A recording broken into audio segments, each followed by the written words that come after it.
आप देख रहे हैं शाहीन टीवी। नमस्कार, मैं मुशफिक खान और आप देख रहे हैं शाहीन टीवी। मैं इस वक्त पहुंचा हूं किशनगंज लोकसभा के 22वीं विधानसभा के सुगवा महानंदपुर पंचायत में। तो हमारे साथ यहां पर मौजूद हैं राशिद करजई साहब, जो कि आज AIMIM की सदस्यता ली है। सर, आज आपने AIMIM की सदस्यता ली है। वैसे वक्त में अभी चुनाव का वक्त है, दूसरे फेस में आपके यहाँ चुनाव होना है और दो बड़ी पार्टी आपके यहाँ मौजूद हैं, एक NDA गठबंधन और एक इंडिया गठबंधन। ऐसे में आपने AIMIM को ही क्यों चुना?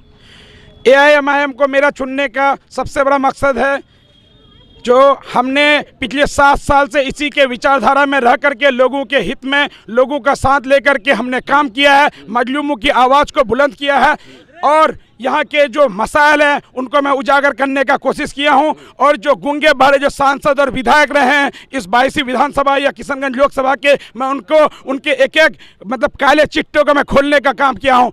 तो मैं बहुत ही सोच समझ कर मैं देखा जो इस काम को अख्तर उल ईमान साहब भी कर रहे हैं, जो हमारे AIMIM के जो प्रदेश अध्यक्ष हैं, और इससे जो इसको बहुत ही बेहतरीन ढंग से कर रहे हैं हमारे हिंदुस्तान के शेर जो असदुद्दीन अवैसी साहब। तो इनको मैं देखते हुए, इनसे प्रभावित होते हुए जब मैंने देखा जो मैं यहाँ गरीबों मजलूमों की आवाज़ उठा रहा हूँ, तो हमसे जो बेहतर हैं, हमसे बहुत ही बेहतर कद्दावर जो नेता हैं, जो हमारे सीमांचल और हमारे पूरे बिहार, पूरे हिंदुस्तान के जो लीडर हैं, जो हम कहते हैं बैरिस्टर असदुद्दीन अवैसी साहब। उसके बाद मैं कहूँगा इम्तियाज़ जलील साहब, जो बैरिस्टर असदुद्दीन अवैसी के साथ में उसके कदम से कदम मिलाते हुए जो औरंगाबाद के जो सांसद इम्तियाज़ जलील साहब से भी मुतासिर हुआ। उसके बाद मैं देखा जो सीमांचल को कोई नहीं जानता था आज से 15-20 साल पहले, लेकिन जब अख्तर उल ईमान साहब आए, सीमांचल का नाम पटना की धरती पे गूंजता है। सीमांचल के गलियारों का नाम, सुगवा महानंदपुर का नाम, 22वीं का नाम, आपका कोचा धामन का नाम, अमौर का नाम पटना की धरती पे गूंजता है। तो मैं उससे प्रभावित होकर इस पार्टी का सदस्यता लिया हूं और मैं चाहूँगा जो असदुद्दीन अवैसी साहब के बाद जलील आपके इम्तियाज़ जलील साहब के बाद जो MP औरंगाबाद के, मैं चाहता हूं तीसरा शेर सांसद पहुंचे और हमारे जो मसाइल हैं, और यहाँ सीमांचल का एक बेटा जाकर के मोदी के सामने, या जो हमारे जो मतलब आपको बता रहे जो जुल्म कर रहा है, जो वहाँ जो प्रधानमंत्री होंगे उनको लताड़ने का काम करेगा। इसीलिए मैं चाहता हूँ जो अख्तर ईमान साहब को बहुत ही मजबूती के साथ। अब सीमांचल में AIMIM कितना मजबूत दिख रही है? अगर कोई नेता किसी पार्टी में जाते हैं, अगर वो BJP में जाते हैं तो ये बताएगा कि डर से जा रहे हो, ED की डर से जा रहे हैं, या कांग्रेस में जा रहे हैं, तो फिर AIMIM तो इतनी बड़ी संख्या में लोगों को जोड़ने की कोशिश कर रही है, चाहे वो पंचायत के मुखिया हों, जिला परिषद हों, या जिनका भी जो जिस तरह से भी भागीदारी है उनके पंचायत में, उनको जोड़ रही है। तो इसके पीछे क्या वजह है? देखिए, मेरा कहने का मतलब ये है जो MIM, देखिए लोगों में इतना जागरूकता नहीं है, क्योंकि हमारा जो कांग्रेस है, हमारा राहुल गांधी, हमारा जो इंदिरा गांधी रहा है, इंदिरा गांधी है, आप सोचिए वो यहाँ के मुसलमानों को, यहाँ लालू यादव है, यहाँ के मुसलमानों को गुमराह करने का काम किया है। और हम लोग शिक्षा में पिछड़ा हैं। आज असदुद्दीन अवैसी साहब मजलूमों का, हम लोगों का आवाज़ उठाता है, लेकिन हम लोग उसको बेहतर ढंग से उसको समझ नहीं पाते। इसलिए अगर हम लोग उसको समझ जाएंगे, हमारा सीमांचल में तालीम होगी, हमारे हिंदुस्तान में मुसलमानों के दरमियान में, हमारे हिंदुस्तान में मुसलमानों के अंदर अगर तालीम होगी तो सभी लोग, सभी मुसलमान, सभी दलित आदिवासी सभी असदुद्दीन अवैसी के साथ जुड़ेंगे। उनको कामयाब करके एक दिन वो हिंदुस्तान का वो प्रधानमंत्री बनेगा।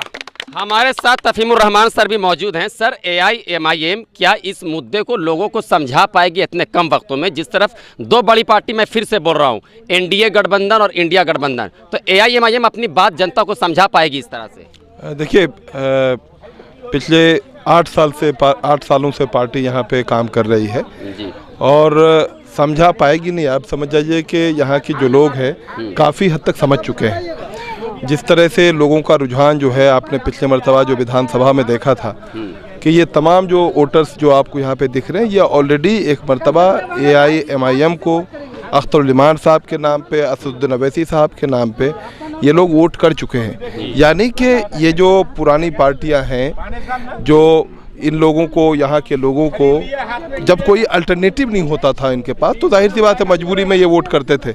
लेकिन जब इनके पास अल्टरनेटिव आ गया है और जब एक ऐसे वक्त में जबकि ये खुद जो है पार्टी, अपनी पार्टी बना सकते हैं, अपनी पार्टी के ज़रिए अपने मसाइल को उठा सकते हैं, तो अब लोगों ने ये ठान लिया है कि अब जो है हम हर हाल में यहाँ पे ऐसी पार्टी को वोट देंगे जो हमारी शनाख्त के साथ काम करती हो और हमारी शनाख्त को आगे बढ़ाती हो। 2020 की आपने बात की कि 2020 में काफ़ी अच्छा परफॉर्मेंस किया था AIMIM के 5 विधायक चुन कर आए थे, हालांकि 4 भाग गए।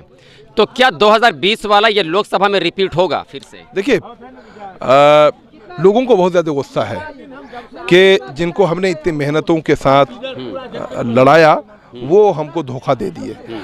ये मसला तो तब आता है कि जब वो इलेक्शन में आएंगे तो लोग उनसे पूछेंगे ये सवाल, है ना। लेकिन जहाँ पे लोगों को बहुत ज़्यादा गुस्सा है इस बात पर, वहीं पे लोगों को जनाब अख्तरुल ईमान साहब से बहुत ज़्यादा मोहब्बत भी है कि अख्तरुल ईमान साहब की इतनी मेहनत, असदुद्दीन अवैसी साहब की इतनी कुर्बानी के बावजूद जो है हम जो ख्वाब देख रहे थे असेंबली में वो नहीं हो पाया, तो अलबत्ता हम पार्लियामेंट में कम से कम जो है वो ज़रूर करके दिखाएंगे, क्योंकि ज़माना टस से मस हो गया। अख्तरुल ईमान साहब जो है उनका कदम कभी नहीं डगमाया, वो वहीं पे खड़े रहे हैं और पार्टी को काफ़ी उम्मीदें हैं उनसे। सर, आखिरी सवाल, जो 4 विधायक गए हैं तो उनके विधानसभा में AIMIM को क्या नुकसान पहुँचेगा या फ़ायदा होगा? देखिए, वोट जो है वोटर की अपनी चॉइस है ना। मुझे नहीं लगता है कि कोई भी जो MLA हैं वो जो है हमारे वोटर्स को इन्फ्लुएंस कर पाएंगे, MIM के वोट को इन्फ्लुएंस कर पाएंगे, क्योंकि MIM के वोट के वजह से ही वो तो MLA बने हैं। इसलिए वोटर्स को इन्फ्लुएंस करना, अपने अगर चले गए हैं राजद में तो तमाम वोटर्स भी चले गए हैं राजद में, ऐसा नहीं है। शुक्रिया सर। आप देख रहे हैं शाहीन टीवी।